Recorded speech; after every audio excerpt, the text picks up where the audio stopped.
நீங்கள் இணைந்திருப்பது சங்கமம் வானொலி.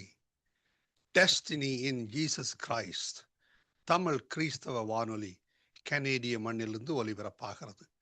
மார்க் 16:15, மத்தேயு 24:14 வசனத்தின்படி இயேசு சீசர்களை நோக்கி, நீங்கள் உலகெங்கும் போய் சர்வ சிருஷ்டிக்கும் சுவிசேஷத்தை பிரசங்கியுங்கள். ராஜ்யத்தினுடைய இந்த சுவிசேஷம் பூலோகமெங்குமுள்ள சகல ஜாதிகளுக்கும் சாட்சியாக பிரசங்கப்படும். அப்பொழுது முடிவு வரும் என்ற வசனத்தின்படி ஆத்துமாக்களை பரலோகத்தில் சங்கமிக்கும் வானொலி சங்கமம். சங்கமம் சங்கமம்.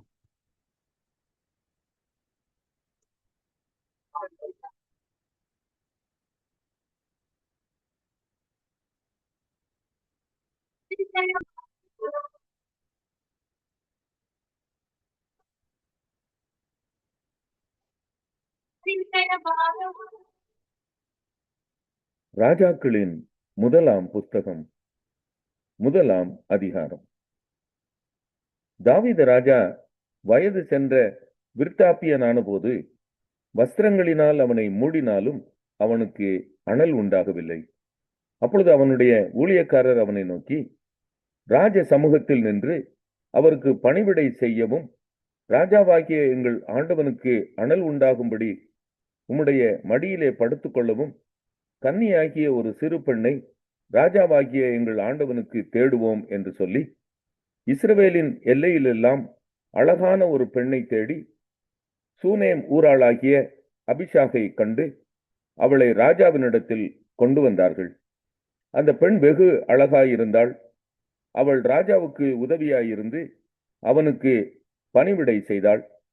ஆனாலும் ராஜா அவளை அறியவில்லை.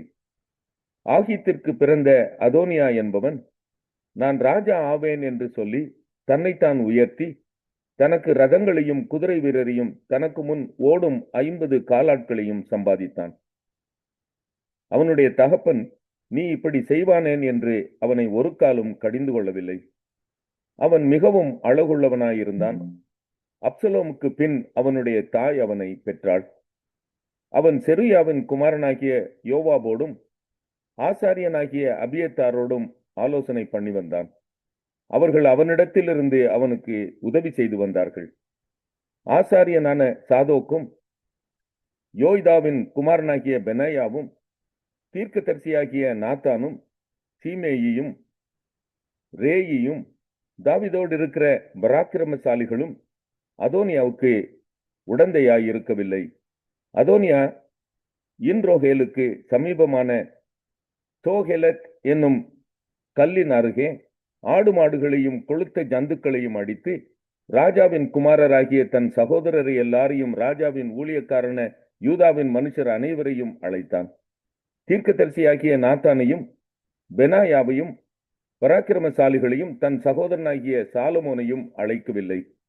அப்பொழுது நாத்தான் சாலமோனின் தாயாகிய பத்சேபாளை நோக்கி, நம்முடைய ஆண்டவனாகிய தாவீதுக்கு தெரியாமல் ஆகீத்தின் குமாரனாகிய அதோனியா ராஜாவாகிற செய்தியை நீ கேட்கவில்லையா? இப்போதும் உன் பிராணனையும் உன் குமாரனாகிய சாலமோனின் பிராணனையும் தப்புவிக்கும்படிக்கு நீ வா, உனக்கு நான் ஆலோசனை சொல்லுவேன்.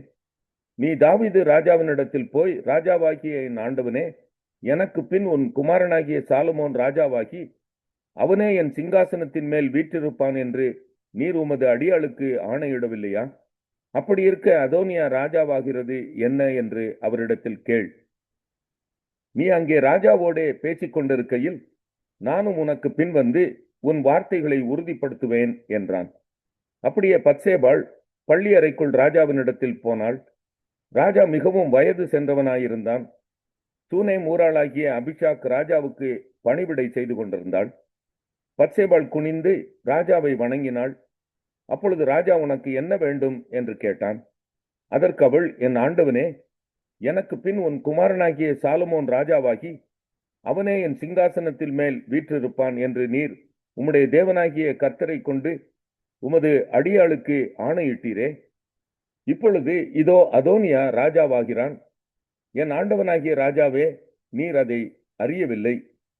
அவன் மாடுகளையும் கொழுத்த ஜந்துக்களையும் ஆடுகளையும் திரளாக அடித்து ராஜாவின் குமாரர் அனைவரையும் ஆசாரியனாகிய அபியத்தாரையும் யோவாப் என்னும் படைத்தலைவனையும் அழைத்தான். ஆனாலும் உமது அடியானாகிய சாலமோனை அழைக்கவில்லை.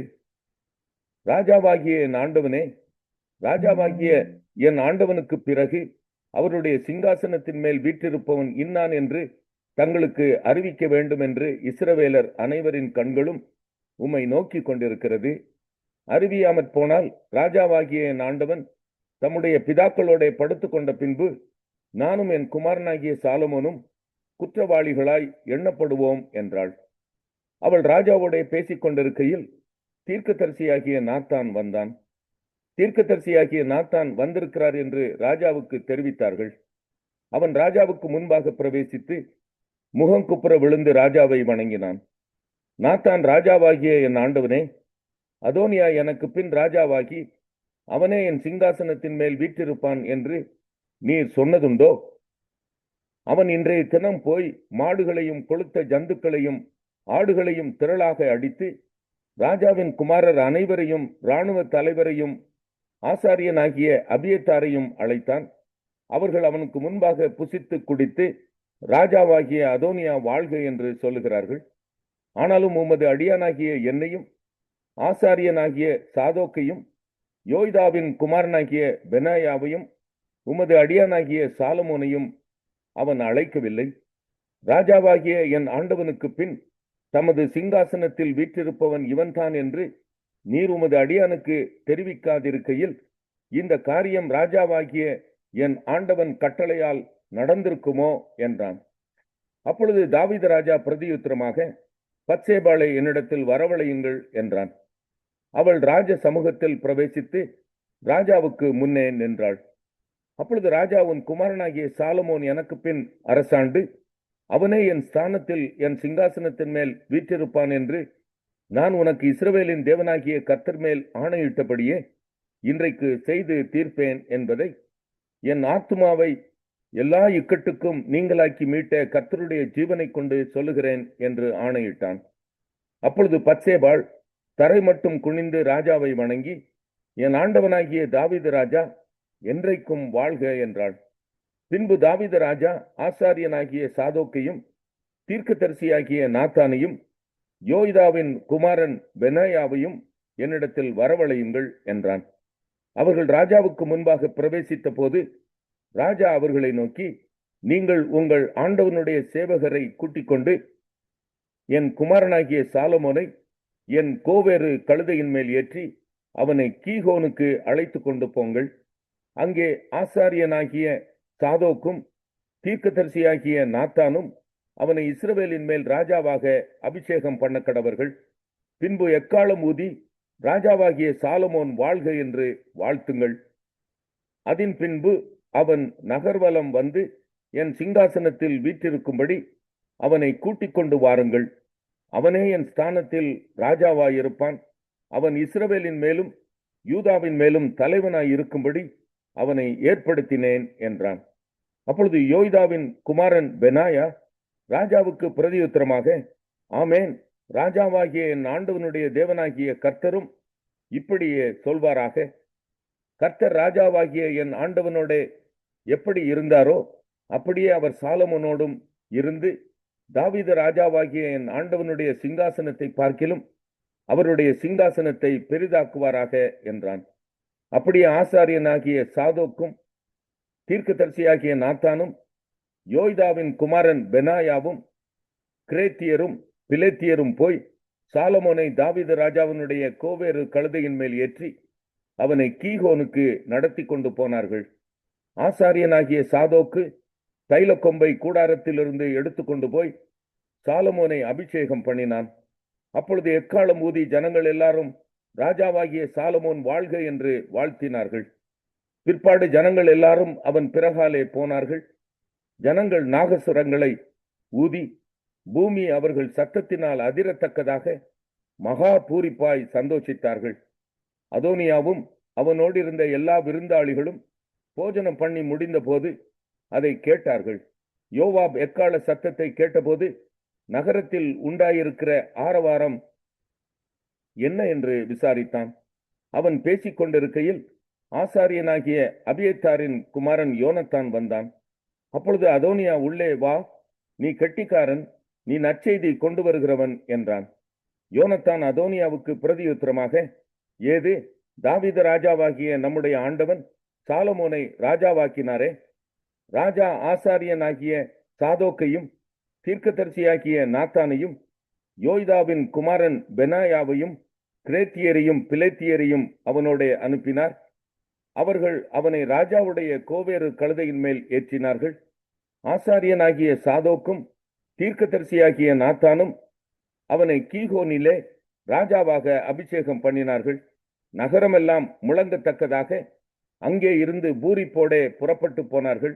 நீங்கள் கேட்ட இரைச்சல் அதுதான். அல்லாமலும் சாலமோன் ராஜாங்கத்துக்குரிய சிங்காசனத்தின் மேல் வீற்றிருக்கிறான்.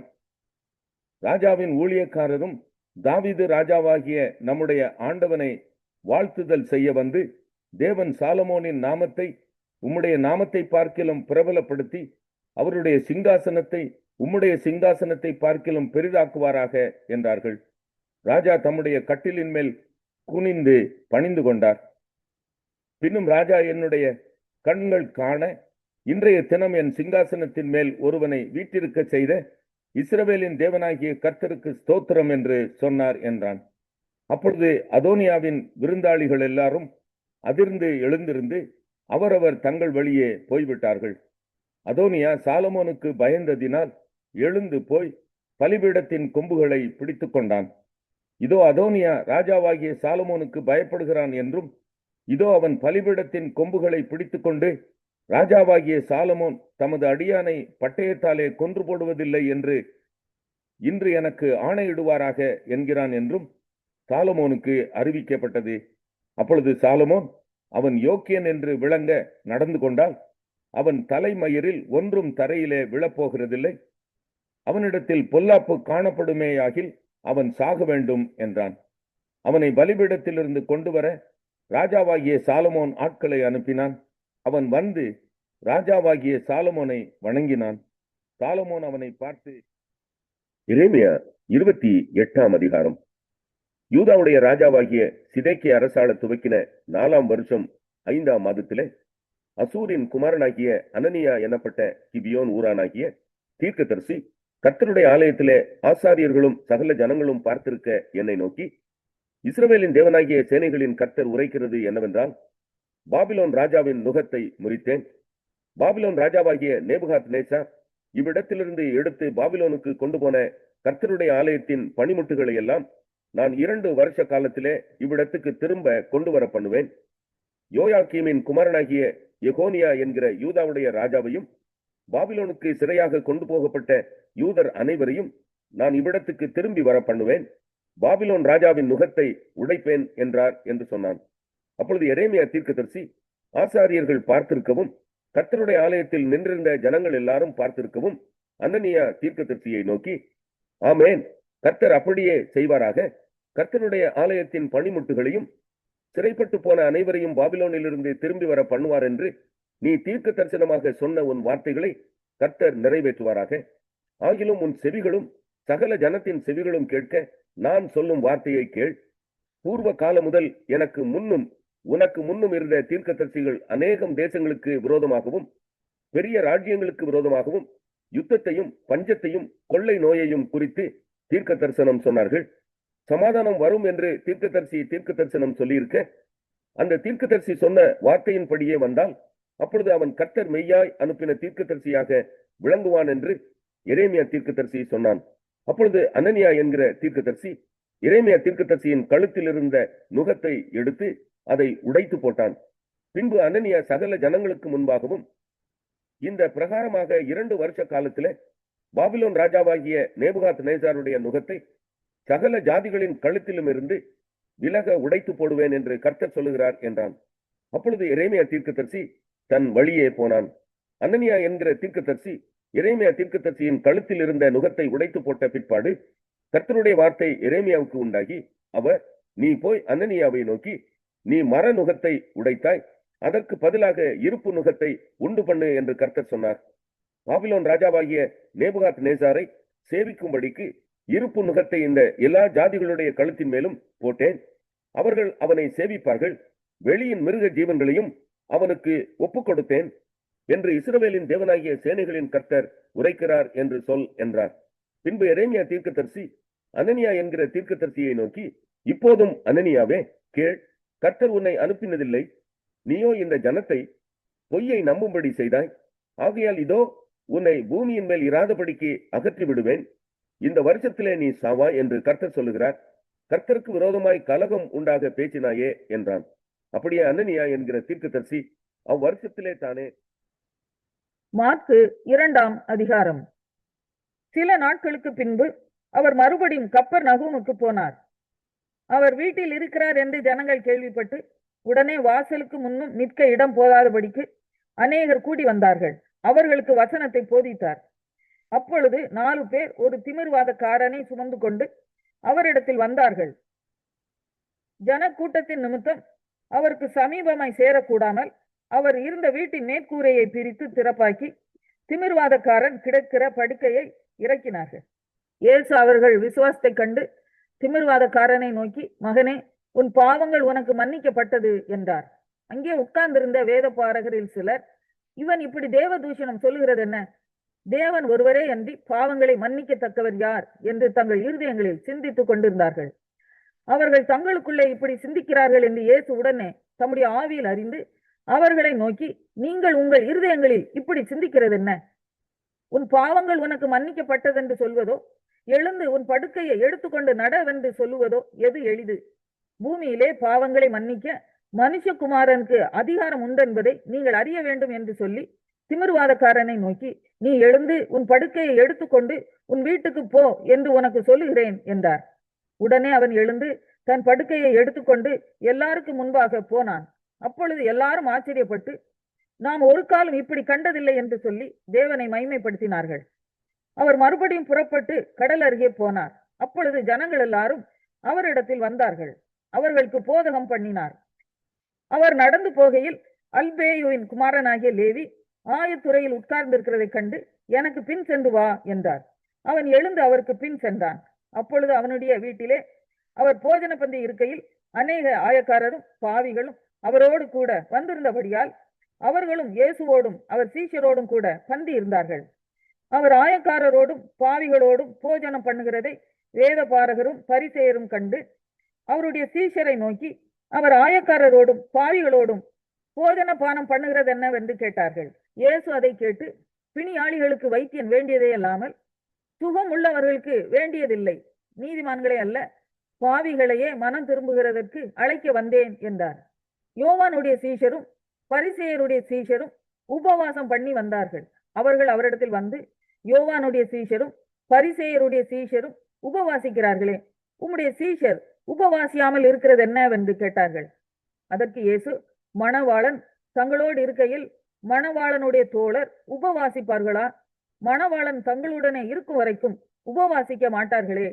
மணவாளன் அவர்களை விட்டு எடுபடும் நாட்கள் வரும், அந்த நாட்களிலே உபவாசிப்பார்கள். ஒருவனும் கோடி துண்டை பழைய வஸ்திரத்தோடு இணைக்க மாட்டான். இணைத்தால் அதனோட இணைத்த புதிய துண்டு பழையதை அதிகமாய் கிழிக்கும், தீரலும் அதிகமாகும். ஒருவனும் புது திராட்சை ரசத்தை பழம் துருத்திகளில் வார்த்து வைக்க மாட்டான். வார்த்து வைத்தால் புது ரசம் துருத்திகளை கிழித்து போடும். ரசமும் சிந்திப்போம், துருத்திகளும் கெட்டுப்போம். புது ரசத்தை புது துருத்திகளில் வார்த்து வைக்க வேண்டும் என்றார். பின்பு அவர் ஓய்வு நாளில் பயிர் வழியே போனார். அவருடைய சீஷர்கள் கூட நடந்து போகையில் கதிர்களை கொய்ய தொடங்கினார்கள்.